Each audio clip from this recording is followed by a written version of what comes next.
Can they change the future? What about Locke? And what job would Carlton have if he worked in the Dharma Initiative? We'll have musings on all those questions and more in today's official Lost audio podcast.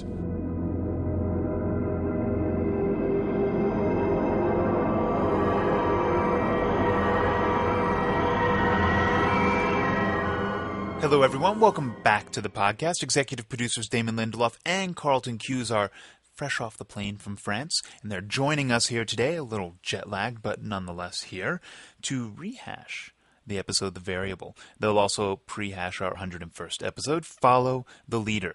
That airs Wednesday, May 6th from 9 till 10:02 p.m., followed by a brand new episode of The Unusuals. Don't forget, you can submit your questions, concerns, comments, rants, raves, and other things at blogs.abc.com/asklost. And maybe, just maybe, we'll read them here on the podcast. Here now are Damon and Carlton.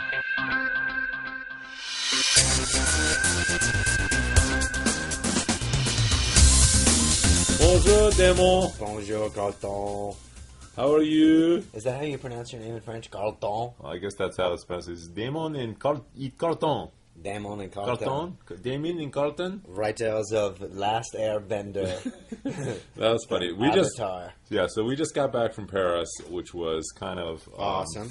Beyond awesome. We were at the Jules Verne Festival, and it was unbelievable for What's us. the Jules Verne Festival, you ask? We're not entirely sure, but it was awesome. It's this event that's put on by these people to sort of honor the legacy of Jules Verne, and so they give awards to people whose work I think is in the style and sort of Right, but kind of as the sort of the father of science fiction. The first night, though, they gave a Jules Verne award to Buzz Aldrin, the second man on the moon. Right. Second night, you and I. Third night, Gerard Gerard Depardieu. Depardieu. What do these three things have in common? Write in with your suggestions. But We're not entirely sure, but we are honored nonetheless. It was incredible. So we and there were like 3,000 French fans there, and the whole thing kind of blew us away. We were not expecting the sort of turnout and attention that we got, and it was really remarkable. It was really incredible. I mean, lots of things are said about the French, but Carlton, I hope you don't say them anymore. It was really one of the best experiences ever on the show that we've had. Very cool. And so let's talk about The Variable. Yeah, the 100th episode of Lost aired. It's called The Variable. Obviously, lots of things to discuss. Probably best left to the fans themselves. But clearly, the big now $64,000 question rolling out of The Variable is it possible to change the future? It would seem that if Faraday basically came back and said, I was wrong all this time on the whole what happened front, but by the end of The Variable, it seems that he is wronger than ever. Never before has a stronger case been made for the fact that the future can't be changed than Eloise Hawking herself killing her son just to maintain this time loop of sorts. So where do you weigh in on all that? I would say that it's more like the €64,000 question because it's such an important question that it's worth even more than $64,000. Like 1.35 times more than a normal question. It's an intercontinental episode of the podcast today. Exactly. But I think this is the fundamental question rolling into the end of the season. Faraday seems very certain when he returns from Ann Arbor that he can change the future. And I think, for him, it's a little bit like if you drop a pebble in a stream, the stream will cover it up. But if you drop a giant boulder in a stream, well, that might alter the stream's course. Here's a little fun fact for you, by the way. Actually, in the original draft, masterfully written by Eddie Kitsis and Adam Horowitz, and the episode was actually directed by Paul Edwards, that we actually, in Faraday's initial explanation, he did exactly what you just described, Carlton. He took a pebble and he splashed it into the creek that they're standing by, and then he took a larger stone to basically illustrate his point of small changes actually can't really change things, but large changes can divert the stream into new streams. But we removed it because the scene would have been 9 minutes long. Yeah, it would have been even longer than it already was, and we felt less is more. Now, obviously, Jeremy Davies just gave a phenomenal performance in the episode. We can't say enough good things about him. It was a very hard thing to cut out. It was one of those painful things that I guess, because we are limited to the time we are with the show, because it was a very apt metaphor, which is why I recited it here. Yes, excellent. Maybe for the DVD. So Faraday is dead? Is that what we're to understand? I mean, it feels like at the end of the episode, are we going to pull the rug out from under people's legs? I don't think know. so. How does the old saying go? I don't think so. I think he looks pretty dead to me.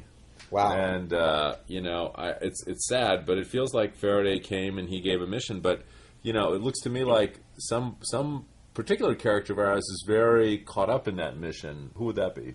Well, it feels like the only people who know what the mission is right now are Jack and Kate. Yeah. And last time we saw them, they were sort of hunched in the jungle outside the periphery of the camp. And Faraday clearly, we don't know what his plan was exactly, but other than to find out where the bomb was. But he kind of went in sort of recklessly, ended up getting himself killed. So I hope that whoever decides to take the baton on this plan, if they choose to pursue it, is a little more responsible than he is. I agree, but I think his mission is definitely permeating, at least into Jack's brain, I think. Well, is that why next week's episode is entitled Follow the Leader? Is that referring to Jack or perhaps someone else, Carlton?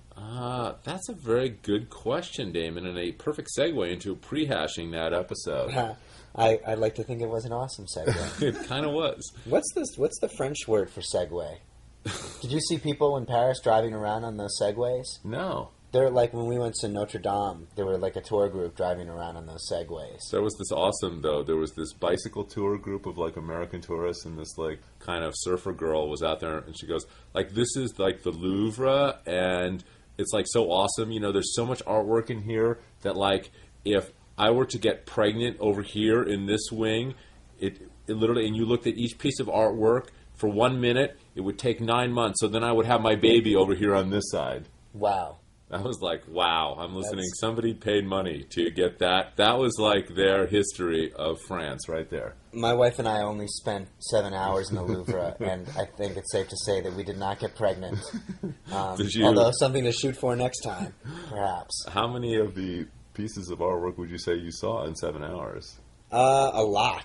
Yeah. A lot. But they don't really care about that. What they want to know is follow the leader. Okay, so if theoretically we weren't talking about Jack, who else has been sort of vying for a leadership role on the island, Carlton? Who are other candidates? Sawyer certainly. The head of the security team in Dharma Times. But John Locke, maybe? Oh, right. What about Locke? We haven't seen him in a while. No, I'm kind of feeling like the show's neglected John Locke, and particularly I'm very fascinated about this incredible reversal in his dynamics with Benjamin Linus. Yeah, the last time we saw those guys, basically Ben went to go get judged by the monster and ended up being told by seemingly Alex, his dead daughter, that he has to listen to everything that Locke tells him to do. Is that going to be an easy thing for Ben? Not an easy thing for Ben. It's never easy on the show, is it, Carlton? No, but I think when Ben says that he's a little bit concerned about Locke, I think that's a pretty accurate statement. I don't think he's lying there. Well, all right then. So let's get to the questions. Yes, exactly. You're kind of in a mellow mood today, aren't you? I'm still a little jet lagged. I think I might be coming down with the swine flu. I don't want to say that I'm a hypochondriac. You just tell me that right now? Yeah. Like you don't have a mask on? Why don't you just take your pants, which are off, and put them over your face? I don't even know how to respond to that question. All right. May I begin? Questions. Carlton. Emily D. from Inver Grove Heights, Minnesota asks, "Love the show, but I hate you for killing Charlie. No offense. Anyway, how did the Dharma vans get gas?" Talk about a segue. I mean, oh my God. Wow. Charlie died a long time ago, and I'm sorry that his death is still lingering for you. The mourning process is a long and involved one, sort of like going through the Louvre. It really is. Charlie could die at the first painting, and by the time you get to the very last painting, you could have moved on. I would say, there are some gas cans in evidence in the motor pool, and they actually have hand pumps. There's not a service station per se, but there are Dharma fuel bins, which we actually witnessed during the shootout. Oh yeah, that's what blows up, I guess. In the motor pool, and that's where they get gas. So it gets shipped over on It gets shipped over on boats. There's obviously the Dharma initiative is being resupplied. That's part of their supplies. Thank you, Emily. It's not a very exciting answer. It wasn't really, that exciting a question. Let's just be honest. Well, although, sorry. I appreciate Emily's devotion to the show. Next. I have sort of an off the books question that someone asked me yesterday after the show, which perhaps a certain family member of mine, and I just have to ask you this question. Okay. Okay, so assuming that all these people were traveling through time and the island is skipping through time, and they were having nosebleeds, the question is, where's Vincent the dog during this, and was Vincent suffering from nosebleeds? Wow, incredible question. Incredible. I think if we basically accept the logic deduced by Faraday, is that the longer you spend on the island, the more you were susceptible to these nosebleeds, which is why Charlotte, who we now show was a child on the island, lived there for several years as a kid. She was the one who was sort of patient zero, but then now we know Miles was also on the island as an infant, so he was the second to demonstrate nosebleeds, and gradually this sort of trickled up to Sawyer and Juliet. But Vincent, as a dog, I don't know in terms of how dog years basically affect the skipping through time, but I would argue never got a nosebleed. Good. Because, of course, Vincent is Jacob. But wow, just drop that right here in the podcast, huh? Well, it's time they knew. Okay. I want to brace them for the reveal in the finale. I'm not sure how well season 6 is going to go down. I don't know. Like a very bitter pill. So, was that your question? Your off the book question? That's my off the book right. question. This next question, Carlton, comes from Scott Seinkowitz. I hope I pronounced that correct. It's either Seinkowitz or Seinkowitz in Gainesville, Georgia. Hey guys, I was just wondering if someone were to watch the entire Law series dubbed in Korean, would Jin speak English and slowly learn Korean? Or does he always speak Korean to the confusion of Koreans everywhere? Does Jacob speak Korean? Thanks. I would say that, Jacob is a very talented guy who very, very well might speak Korean. A very talented guy. You talk like he could go on a variety show and spin plates. He could. All right. Good to know. And, so that answers the first piano. one. But the first question is actually quite a mind bender if you're watching the show in Korean. Yeah. We actually had the same mind bender happen on the show in the first year when basically we were approached by the international people and said, we have to dub the show in French. And so all the characters will be speaking French. So what do we do with the French woman and her recording?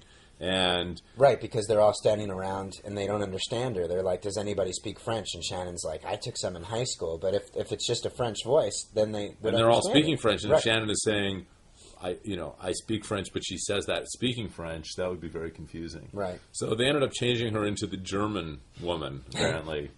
So then what do they do this season when all those French people are speaking French? When they show up, finally someone on the show is actually speaking French, and we have English subtitles. You're telling me they're going to be dubbed into German? Thank God no one actually asked us that, because I would not want to bear the responsibility for that decision. There's a lot of decisions I don't want to bear responsibility for. I don't know. God. It really hurts your brain to think about. Does. It's sort of like time travel. But I thought I'd at least offer up the conjecture. I hope that they just put it in subtitles. That's my feeling. We're going to look into that. All right, Damon. So, Arjan Ralte from the Netherlands, the province Overijssel. Oh, my Lord. This is an international incident in the making. It really is, because I completely butchered all of those names. But the question will make sense now. Hi, Damon and Carlton. I'm absolutely love the show, and I'm enjoying the time travel period as long as it lasts. I'm not really good at asking silly questions for the podcast, so I'll ask a serious one for the podcast. My question is, will we ever see Alvar Hanzo on the show in either seasons 5 or 6? Where is this originating from? The Netherlands. Of course it is. Because obviously Alvar is a big star in the Netherlands. Yeah, I think it's safe to say that we might hear the name Hanzo again. Whether or not he'll actually appear on the show is anyone's guess, but obviously season 6 is going to be a season of many answers, and Alvar Hanzo seems to be sort of one of the founders of the Dharma Initiative, if not, the money man behind the entire operation. So there might be a couple blanks that get filled in under the Hanzo name. Cool. Sort of leave it there. That's good. My final question for you, Carlton, comes from Bleag, South Australia. That's Bleag. I think I'm pronouncing it right. Why did Ben have to move the island if it is always moving? It's sort of a fascinating question. Because I think there's a difference between a slow drift and a significant change. It's a little bit like the difference between just cruising along in space and suddenly going warp speed. Right. You know, So you're saying that the island was always moving in space, but it wasn't necessarily always moving in time. correct. Or if it was drifting slightly in time, there's the difference between moving along in sort of a cruising rate versus taking a big jump. And when Ben and Locke turned the wheel, that caused the island to make a big jump. If I may shamelessly promote the upcoming Paramount release, Star Trek, right now. Yes. It's sort of the difference between impulse and warp speed. That's right. That's what I just said, warp speed. There you go. I didn't say impulse. Okay. But that's exactly, it was... Would you say that you have an impulse to go see Star Trek on May 8th? I do have an impulse to see Star Trek on May 8th at theaters everywhere. Excellent. By all accounts, I hear the movie is extremely good. Everyone is liking it. If you like time travel, you will like Star Trek. Cool. That's awesome. And if you are listening to this podcast, then chances are you like time travel. Yeah. So if you don't like time travel, you're definitely out of the podcast at this point. All right, I have one last question for you, Damon, and then we're out of here. Please. Okay. Hey, Darlton, I'd like to know why Amy and Paul in the episode LaFleur happened to be having a picnic in the middle of hostile territory. What were they really doing? Love the show. Happy 100th. From Yahia in Alexandria, Egypt. Alexandria, Egypt. Wow, that's, it's amazing that they're watching the show over there. And yet, Yahia has no questions about the hieroglyphics. What's interesting, though, is Paul was wearing an ankh, which is an Egyptian symbol, which we might be seeing again on the show before the season is out. Are we going to see any more of the statue before the season is out? You and the statue. I will say yes to the ankh, and I will say no comment on the statue. Okay. But I will say, what were Amy and Paul doing out there? The answer is they were just, in fact, having a picnic. And the fact of the matter is they were just slightly over the border with the hostiles. And this truce that Alpert and Horace and several others have referred to, what exactly the stipulations of it are, and, is it a written document like the Magna Carta, or is it sort of just a verbal agreement? Who knows? Perhaps for the diehard fans, you might one day know. We'll just kind of leave it that way. But Amy and Paul were unwittingly over the line, and the hostiles made them pay for it. Yeah, and I think, unfortunately, this really nice picnic spot happened to be across the line. So they had this kind of tough dilemma. Do we go picnic in this beautiful bucolic spot? And risk getting shot? Or do we picnic in some dreary place? And they're like, it's barely over the line.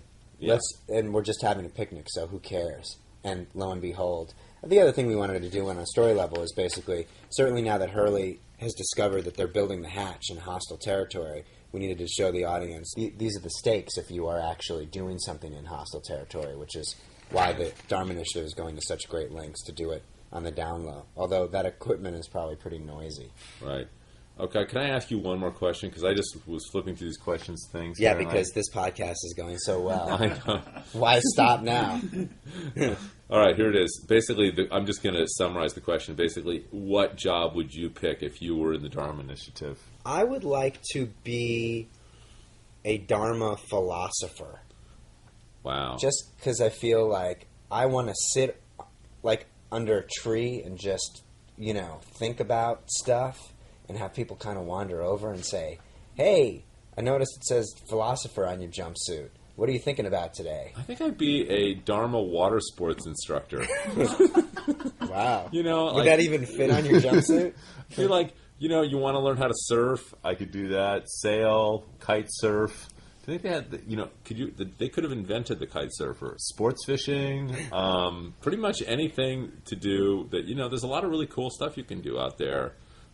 Reef casting, sea kayaking. I was actually under the impression, scuba diving, until this conversation, that the Dharma Initiative was actually there to further mankind with experiments, not go on a Club Med vacation.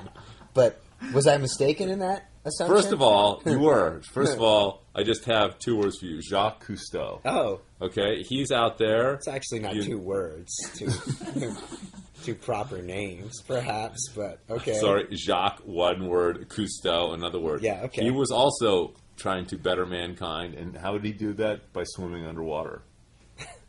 Your logic is as flimsy as the time travel on this show. But on that note, I think we're out. I think we should bid adieu. Au revoir, Démon. Au revoir, Carlton. That's it for this week's podcast. We'll be back next time to prehash the season finale. And yes, we'll also have an answer from our friends at International on what language does Jin speak in Korea. Lost, Follow the Leader airs Wednesday, May 6th from 9 till 10:02 p.m., only on ABC.